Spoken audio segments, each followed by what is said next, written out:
Alrighty, so today I wanted to run a little bit of an experiment. This is a new revised sort of farming team that I wanted to mess around with, and I know it doesn't seem very farmy, I guess, but this was the team that I was using originally. So I guess like way back when, it used to be like very sort of normal to run, you know, obviously AoE units on a farm team, so that way you can deal damage to the entire team. Hopefully you're, you know, doing enough to where you can clear them out really quickly.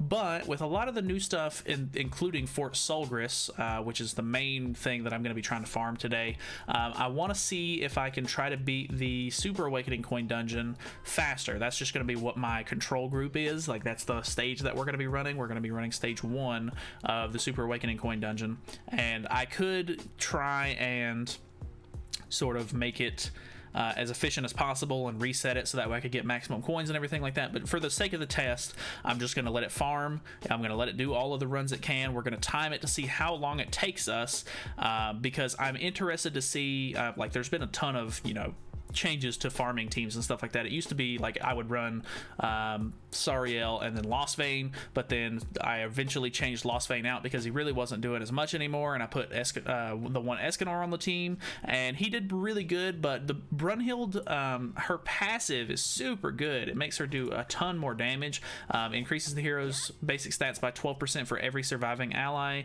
increases all stats of the hero by 8% when an ally dies, so she just gets 12% for every surviving ally, which is pretty high. Plus, her skills are a Power Strike card, which hits insanely hard, and if the match goes on for a little while, she has or not this card, she has a Detonate card as well, which deals a lot of damage as well, depending on how much ultimate cage they have. So she has a ton of room. She's obviously, like, you know, double single target, which isn't ideal, I would assume, but this is sort of, you know, she does really well, is what I'm trying to get across. I've been using her for a while on my farming team, but I want to see if it would be more beneficial, because on Fort Solgris, if you don't know, if you end up merging into a level 3, like if I have this on auto and I get a level 3 rank up and it gives me the basic stats bonus, it actually makes me do less damage because of one of the passives on the enemies. So that also ends up hindering me, and I think, you know, it's just RNG. Like, there's nothing I can do about it unless I'm actively playing instead of letting it just farm on auto. And honestly, the AoE card just doesn't really do as much as I would hope it would nowadays, with just how like tough the enemies are in these stages. So I'm gonna see if, instead of having, you know, the extra or like the utility of Gother, if I can put this green Arthur, which, if you don't know, his passive is to increase allies damage dealt to enemies by 35% and decreases damage taken by 35% if all allies are alive. So he's going to help out a ton, plus Brunhild is going to be getting her own basic stats boost, and this, you know, Escanor is just insane. He deals a ton of damage, so we're pretty much all single target here, except for this move right here. It is technically an AoE card, but I'm not really using Arthur as like a damage dealer. I guess we'll just kind of have to see how the AI sort of deals with him. I'm using the same card set on both teams, so we're using the damage dealt increase to single target attacks. I know that doesn't really help out Sariel on the other team, but it's just the one that I was using regardless. And we have two cards here that give out really high attack stats along with a little bit of HP as well. So nothing too crazy there. We're running that on both of them, and I'm just going to kind of let it run and see how long it takes for the AI to sort of get through an entire run of the Super Awakening Coin dungeon. So the biggest deal I have with this dungeon, which by the way is terrible, this dungeon absolutely sucks. They really need to up the amount of coins you get out of this, because they literally have cut the amount of hourglasses that you get in half by giving them to you every 2 weeks now instead of every week, which is really dumb. And like, just getting this every 2 weeks, even with you getting this every single week, you only get like 24 Super Awakening coins from it most of the time. You can get a little bit more, or you can get a little bit less, depending on how good your RNG is. They really just need to buff this dungeon in general, but we're going to I was going to say, the basic problem that I have with this dungeon is it's only open for 30 minutes. I'm assuming that's so that way you can't continue to like reset over and over again to try to get good RNG on your drops.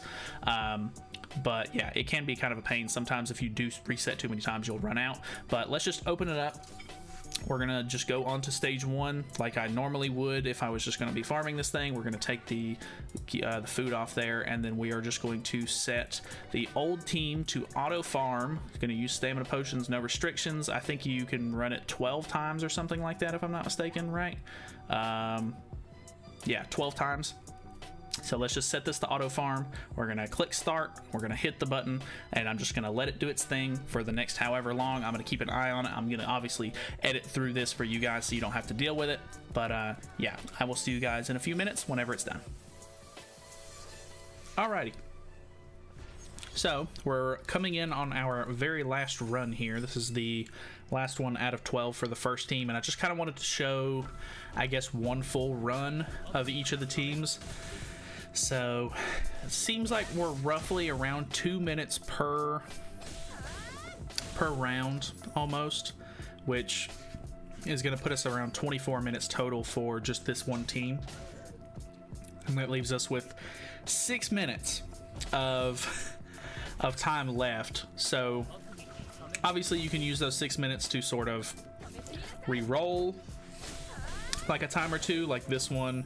Like unless this last guy right here actually drops a chest, which he didn't. Normally this would be a run where you would try to re-roll it. You would just exit out and then just eat the stamina cost and then just rerun, or like re-go into the match itself. So that way you can try to get those first guys to drop a chest, so that way you can get an extra stamina or super awakening coin, not stamina. But unfortunately we're just gonna keep on trucking for the moment. Looks like we're actually gonna get this one done in under 2 minutes, I think. Boom, boom, boom. That's not gonna kill, unfortunately. So the extra time it's gonna take to do another turn to kill this boss's, or this one enemy, is gonna kill us a little bit here. But let's see. Let's get our button ready, and we'll just call it time right there. So 23 minutes 45 seconds, which isn't terrible. But I'm interested to see how well the other team does. So we only got 21 coins out of that, which isn't bad, I guess, for like a regular run. I know that you can run the higher difficulties and stuff like that and have a better chance at getting more super awakening coins, but it's just for as much stamina as it costs, and like, you know, just, well, I mean, I guess if you're trying to run this, stamina is probably not your biggest concern, but just the drop rate on them in general is just really bad. So 23 minutes, we're gonna go ahead and reset. Well, I guess I just need to write that down. So 23 minutes and 45 seconds, and then we are just going to open it up again, go to stage 1, and then this time we're going to use this team, which is all single target. But we're going to see if Arthur actually helps us quite a bit here with trying this out. So we're going to hit start, and then we're going to hit, you know, reset, and then play again. So I will be right back. We'll probably come back on the last round and sort of see where it's at, and, you know, sort of show what's going to go, or like how it's going, I guess, with the last run. So I will be back.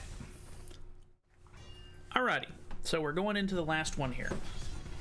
As you can see by the timer, it's almost spot on with the other team, which was very unexpected. I think we may end up even ending, I think, a little bit after the other team, which is kind of disappointing, I'm going to be honest with you.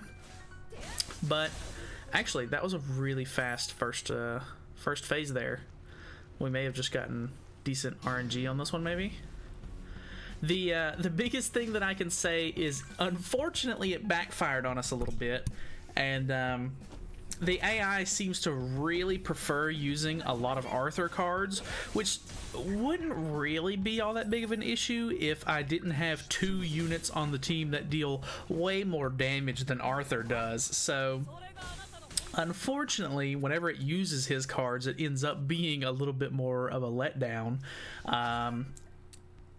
So I think this was kind of just like the exception to to the runs. So yeah, let's go ahead and pause that. So unless this last run just ended up being good enough to put this team in the lead, but I honestly wonder if it would be better to just run Gother instead.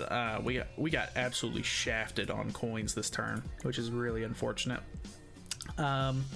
So yeah, 2304. The other team was 2345. So we didn't cut down even a minute's worth, which I think is not great. I wonder if it would be more worth it to run Gother instead of Arthur and just see, because obviously it's going to use the debuff card from Gother first, like it always does regardless.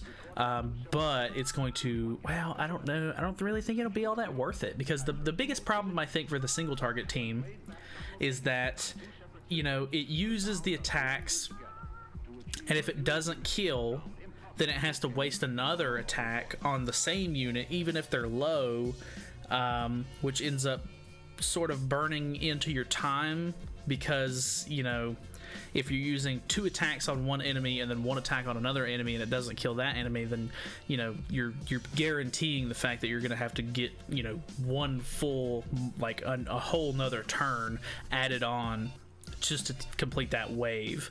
So with the AoE cards, at least, if you use the AoE and there's already a low character, then it's going to kill that character and deal damage to the other units as well. So I don't know, it didn't really turn out the way I was expecting it to, but definitely very interesting. I'm kind of hoping that they end up making another decent, like, good AoE character, kind of like Lost Vein used to be on the team, because, like, Sariel's good. He uses a single target and an AoE card, and Lost Veins is alright too. But with Lost Vein, he doesn't get crit as easily as he used to with some of the Super Awakening changes that they've done to him, which makes it really hard for him to rank his cards up and stuff like that. And if you don't rank up his AoE card, it really just doesn't do as much as you would hope it would.